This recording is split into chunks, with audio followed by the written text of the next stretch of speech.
Baik, pada video kali ini saya akan membahas tentang komponen ekosistem. Nah, ekosistem adalah hubungan timbal balik antara organisme dengan lingkungannya. Ekosistem terdiri dari dua komponen, yaitu komponen abiotik dan komponen biotik. Nah, apa sih itu komponen abiotik dan komponen biotik itu? Yuk kita bahas bareng-bareng. Yang pertama itu ada komponen abiotik.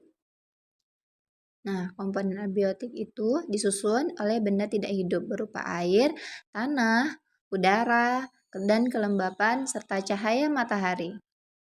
Pertama ada air.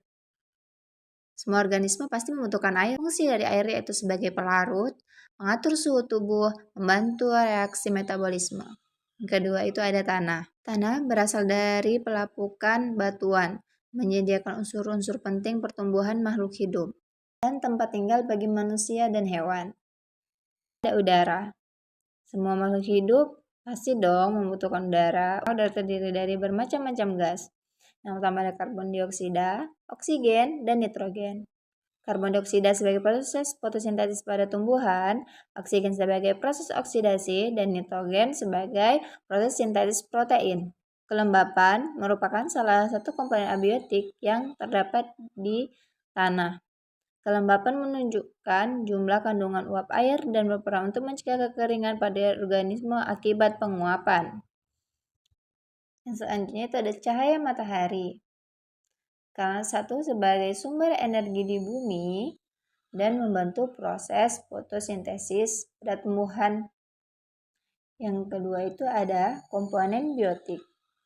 Komponen biotik tersusun oleh organisme yaitu tumbuhan, hewan termasuk manusia, dan mikro.